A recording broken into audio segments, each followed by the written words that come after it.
Welcome to the Top Advisor Marketing Podcast, brought to you by ProudMouth. I'm your host, Matt Halloran. Being your own loud is not new to marketing, but the mindset, strategies, and resources to help you get there are evolving faster than this industry is keeping up. It is time to find a new perspective on what works why and how to move your business forward. Listen as I interview guests to help you learn from them how to be your own loud. Let's get to the show. Hello and welcome to another Top Advisor Marketing Podcast. I love LinkedIn because you get to meet some really freaking cool people. And our guest today is one of those freaking cool people. And I didn't actually know a lot about him until he really burst onto my radar about a year and a half ago when he connected with Kirk, my business partner, a frequent guest, obviously, on the show. His name's Derek Notman. He's a virtual advisor and the founder of Conneqtor. But what he is bringing to the marketplace, I believe, is so fundamentally unique and different and shaking up the way that advisors truly view the way that they can have a practice and a life. I was really excited to get him on the show and find out a little bit more about what makes him tick and what he can help you all with. So, Derek, welcome to the show. Stoked to be here, Matt. Thanks a ton for having me. I'm looking forward to having a fun chat here. So let's talk about your journey here. So this is fascinating to me, but I want you to tell the story from the time that you had an epiphany that you wanted to actually be a financial services professional. What has been like this journey and this transition and some of the epiphanies you had along the way? Massive journey. It's funny to look back at what I was doing 15 years ago to now. I didn't know how to spell investments, retirement plan. I was so naive to the industry when I started. I mean, I was supposed to be Indiana Jones. That didn't work out. And I ended up working with at-risk youth. And I learned a ton about myself and about helping people, but I didn't have any idea about how this whole other world works. So I did what I was taught and did it blindly and made some good money, but it kind of sucked the life out of me at the same time. I think there's a couple revelations. One was like, there's got to be a better way. There's got to be a better way to run a practice in the 21st century. Our industry is so stuck in the past. And I think that's probably one of the biggest ones that led to a lot of smaller revelations on how to do things better and differently than we used to do. I mean, unfortunately, we're still taught most of the time how to. A friend of mine I was just on a phone call with this week, he said to me, Matt, we need to stop marketing like it's the 1900s. Yes. And, Derek, when my kids say that, it like stings a little bit. Of course, I am in 1900s, but it's really powerful now, right? We still have huge financial services firms, financial advisors, product purveyors, all of the stuff who are still thinking that it's, 1990, and we are well past that. We are well past it. And I think the stems, though, is that the majority of the financial advice industry, it's not actually advice driven, it's product distribution driven. Okay. And so when you're distributing a product versus a service, there has to be a different way of doing that. And I'm not saying it's good or bad, it's just the way it's always been done. But in my opinion, there has to be a shift. Because of one reason only, actually. The consumer wants it differently. Know your customer, know what the consumer wants. And I don't know anyone that wants to be pitched life insurance or whatever over the phone or across the kitchen table at 6 o'clock at night anymore. The world has changed, so we should probably update the way that we're marketing what we do. Yeah. The industry that I have found that has had the two industries in financial services that have been the most resistant to change, which would be annuities, or I should say insured products, and then the broker model, right? I mean, you still have people who their title on their LinkedIn profiles, broker. I mean, who wants a broker, right? I want a financial services professional that probably does offer some of these different products that you're referring to, but I don't want somebody to lead with product. I want somebody to lead with what is most important to me. How do you teach advisors? Because this Conneqtor system, and you have a huge, I'm preaching to the choir, you have a huge LinkedIn following. People hang on your words about how to do client service in this virtual world. What are you seeing from all of that right now? Yeah, there's been this shift in what the advisors want as well. I have to quote my friend Adam Holt. I'm wearing his hat right now, as you can see. He's coined the leading with advice term, if you will.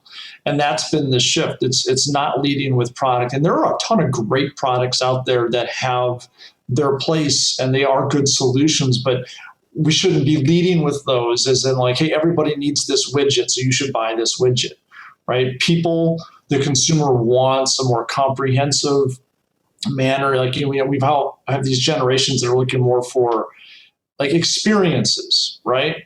Purchasing a product for product's sake is not really an experience, but when you go through a planning or advice process, now it becomes an experience. And if that's what the consumer wants, well, we probably should do that. Yeah. I want to rewind to something you said right at the top of the show, which is that for a while you worked with at-risk youth and you learned a lot about yourself. You have to elaborate on that. Yeah, I can't let you go and just that's fine, like that, dude. So I was wet behind the ears when I started there. I actually hadn't even graduated college yet. I was a couple months from graduation. I was working on a team of counselors at a residential treatment center, and the team I was working on was a group of teenage boys, 13 or so to 17, and these were drug dealers, rapists, murderers, you name it, really tough kids. And in order to help them, I really had to figure out who I was and get comfortable with who I am in my own skin, and then I'd be able to really learn what's truly bothering and important to them so we could connect on a human level. It was so important. I mean, there were some tough days, like lots of physical altercations, scary situations. The pay was awful. The hours were worse. But it taught me about just being a human, an adult, and interacting with other people, and that most people, even these kids, like they came from bad situations and they wanted to be happy, but they didn't know how. They needed help. They needed guidance. And that's what we were there to do. And you've brought that into this model that you've created for financial services professionals. Let's talk about that model. Tell me about Conneqtor. Tell everybody what the heck it is and why it's so necessary. Conneqtor is the 21st century way to become and grow your financial advisory practice. That's what it is. It's all things cutting edge, modern, fresh, new, better, different, however you want to coin it. The industry's stuck in 1985. And there's a number of reasons for that. But at the end of the day, like there's this new group, this next gen group of advisors that just wants help to do things better and different. And one of the issues I've always had with our industry is that we're taught to help our clients realize their hopes, dreams, and goals through this thing we call money, right? We help them with that. But what we're not told and taught, in the traditional sense at least, is that we have to put our lives as advisors on hold to do it. I'm like, so is work until 9 o'clock at night really the right thing? Is putting my life on hold and not pursuing my passions really the right thing? I'm going to burn out eventually. There's got to be a better way to build a business. And that's what Conneqtor helps advisors do, to build this awesome, thriving business that's mutually beneficial to the client and the advisor. You and I have already talked about this, and you talk about this a lot when you're interacting with people on LinkedIn. But what is the number one key to success in really becoming this next gen advisor? I guess I'll leave it there. I will see what you have to say. Boy, that's an interesting question, because I don't know if it's just one thing. I think if it's one thing, it's understanding there's a ton of things. Nice. Okay. And here's an analogy I like to use with advisors, is that most advisors have in their mind this vision of a dream practice. And I equate that to like their dream house, right? And they have this vision, but then they go from the vision and then they go straight to buying high-end fixtures for the master bathroom. They forgot to hire an architect. They forgot to get a blueprint. They forgot to break ground and put a foundation in. And if you forget all of those things, then those high-end fixtures don't mean squat. So I think you have to realize, as an advisor, there are a lot of things pulling at us in different directions, but at the end of the day, we are business owners. And that means there's a lot of responsibility, and we have to build this thing. And I think that the challenge or the mindset shift that needs to happen is that when we are a product-driven industry, which we have been forever, well, there's only one thing we have to do. We have to sell products.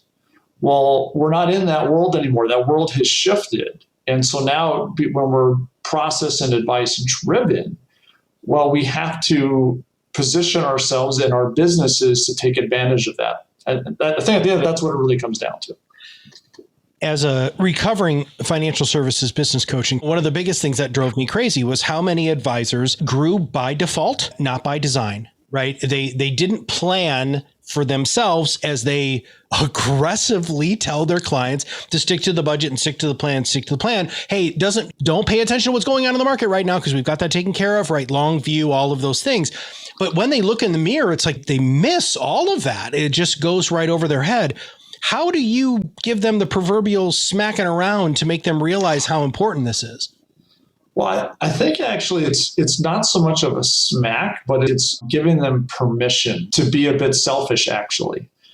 I fly. I'm a frequent flyer. I've got over 1 million miles on Delta. I love to travel. One of the things you always hear on the flights, like I just got off a flight yesterday, is put your oxygen mask on first before assisting someone else if there's an emergency. Because if you're not taking care of yourself, how are you going to help anybody else? So in Conneqtor, we talk a lot about setting this right foundation, about getting super clear on who is the advisor, what are their hopes, dreams, and goals for the future, what's their why.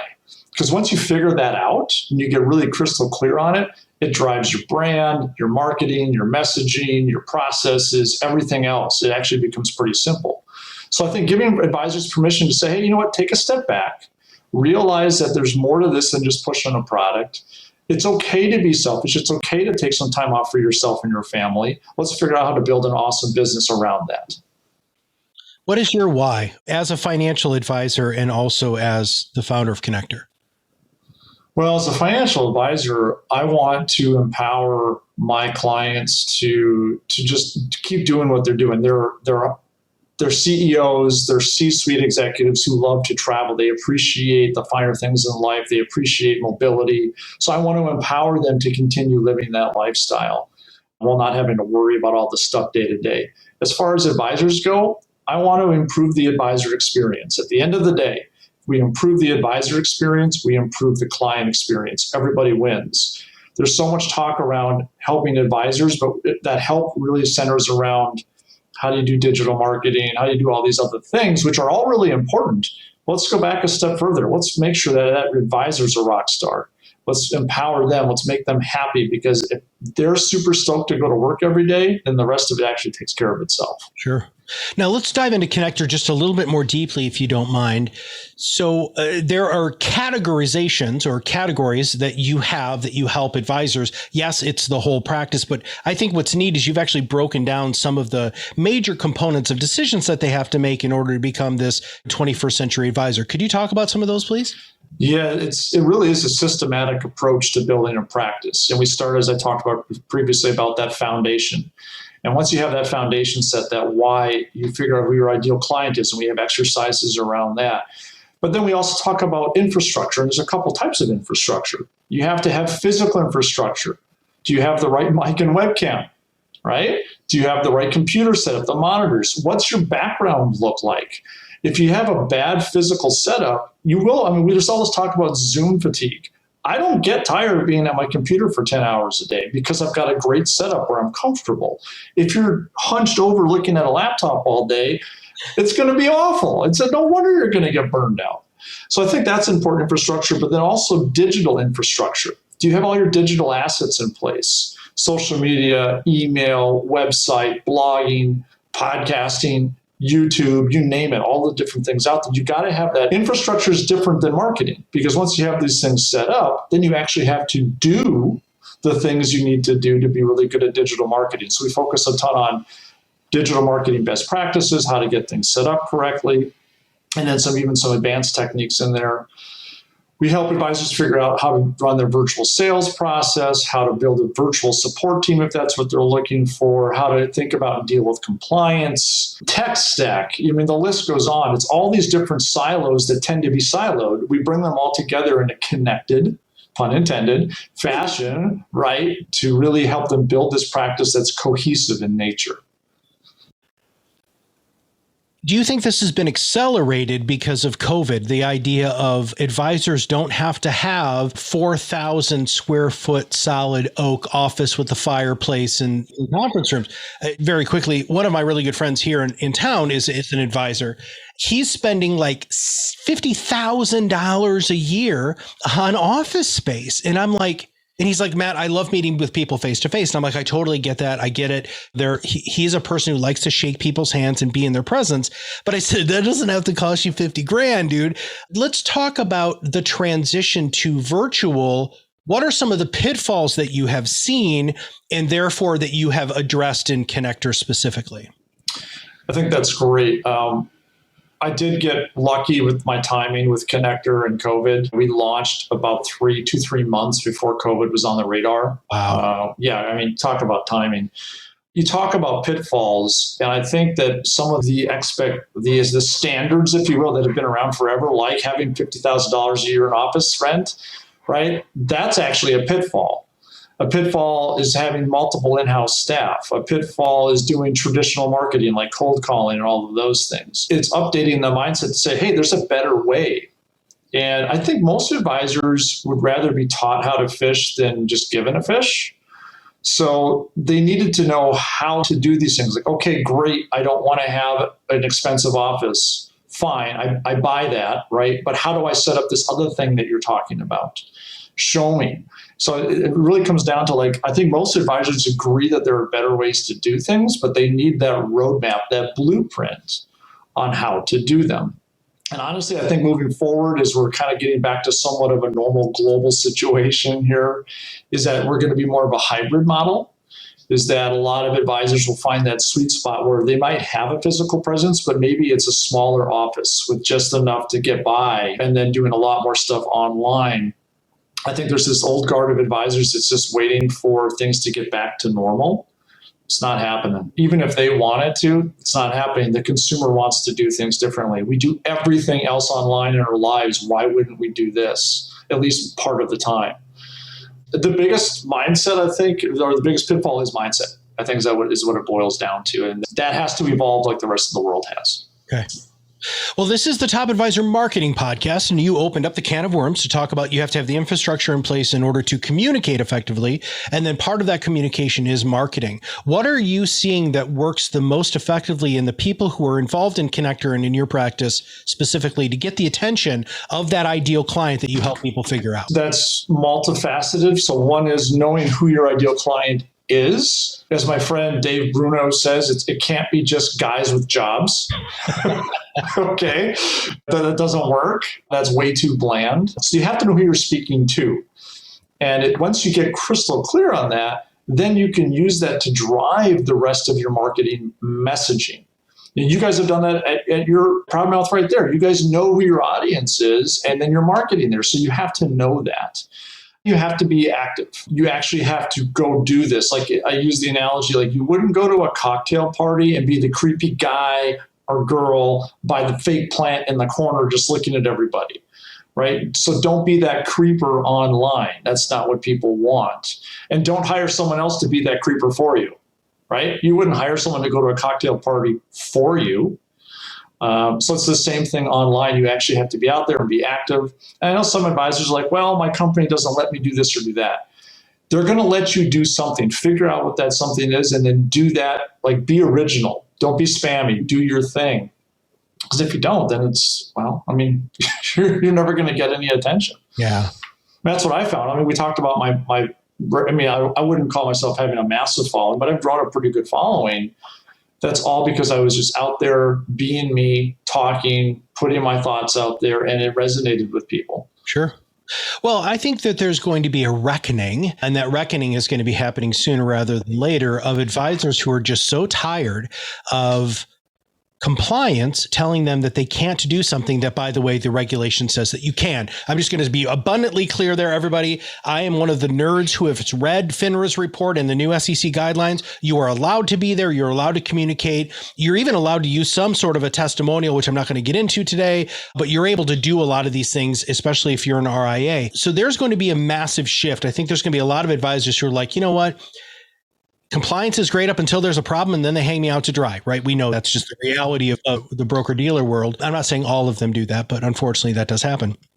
Now, you have to do, I love how you said you have to do what you're allowed to do. And a lot of advisors, Derek, man, they just throw their hands up in the air. They're like, nah, screw it. I can't do anything. So I'm going to go back to what I know, which is picking up the phone, making phone calls. Yeah. I don't know about you, but if somebody calls me, I don't usually answer the phone.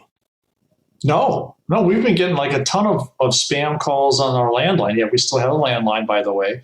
But we've been getting a ton of those calls. We don't answer any of them.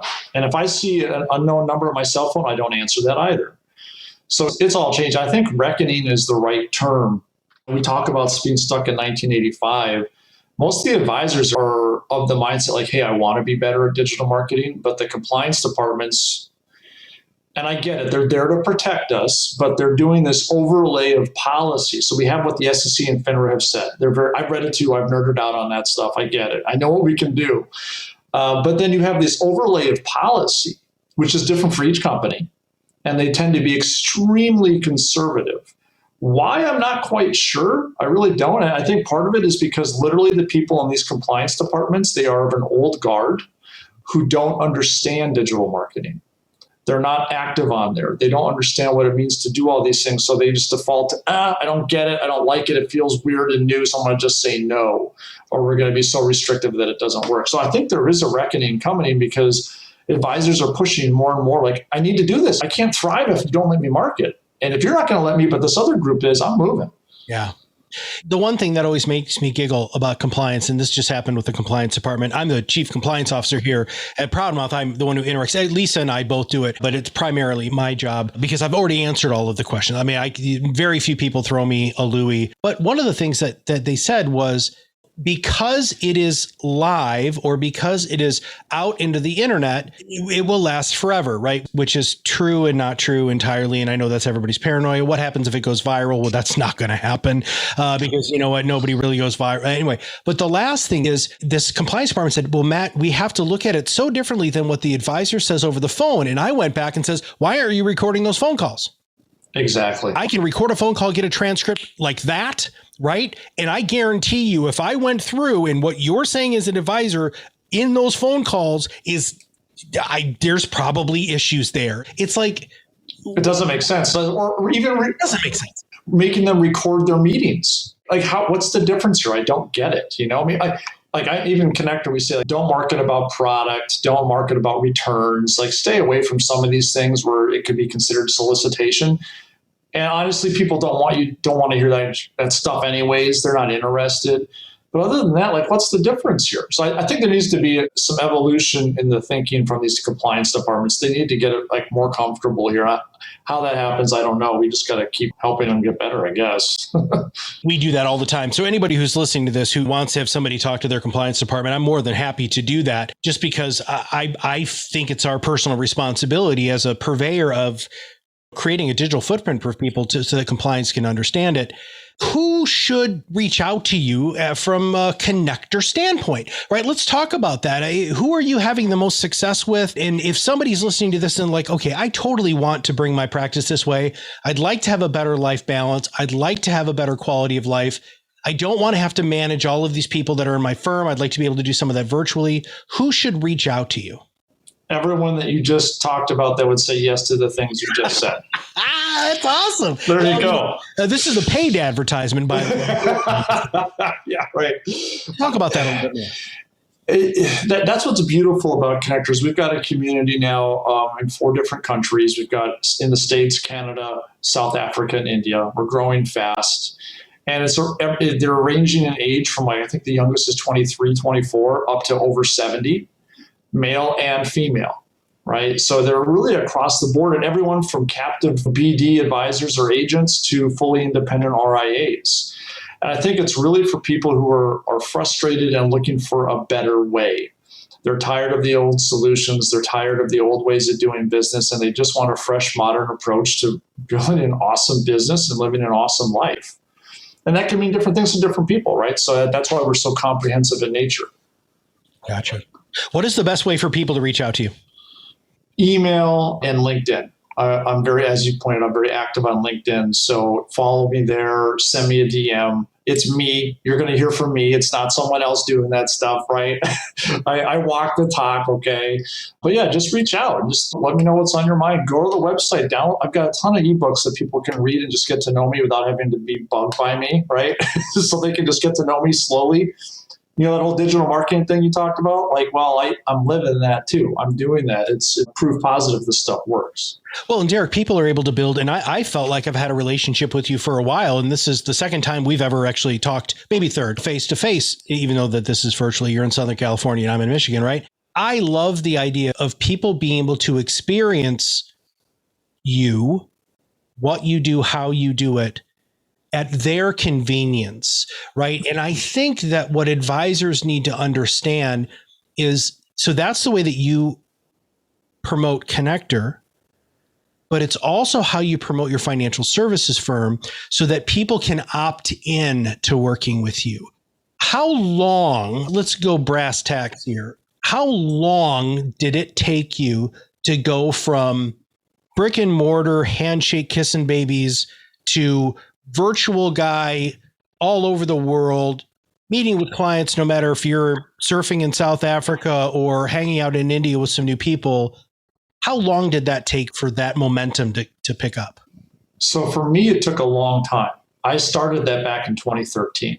Okay. So way ahead of the party. And when I did it, there was no roadmap, no blueprint. There were very few advisors that had done it. And the ones that had were just kind of doing their own thing. And there were a couple that I was able to get a couple conversations with, shoot the shit for 20 minutes, get a few, free nuggets, but that was it. So it took me a couple years. That was one of the revelations I had with Conneqtor, is that initially pretty much everyone said, yeah, Derek, that's never going to work. Yeah, sorry, nah, can't do stuff online. Good luck with that, but it ain't going to happen. I don't like being told I can't do something. So I did it, and it took me a while to figure it out. And then I had a whole bunch of these same people saying, well, how are you doing that? What do you mean you're able to make money and not have to have an office and all this stuff? And so that was kind of the impetus to say, man, maybe there's something here. Maybe I can help advisors do what I did, but do it a heck of a lot faster. Because if I'm an advisor looking to make a transition, whether I'm brand new or I've been in it for 20 years and I want to do something better, if you're telling me it's going to take me 2 to 3 years, nah, not interested. That's too long of a runway for me. But if you're telling me I can do it in 4, 5, 6 months, now I'm listening. Now I know there's some traction here.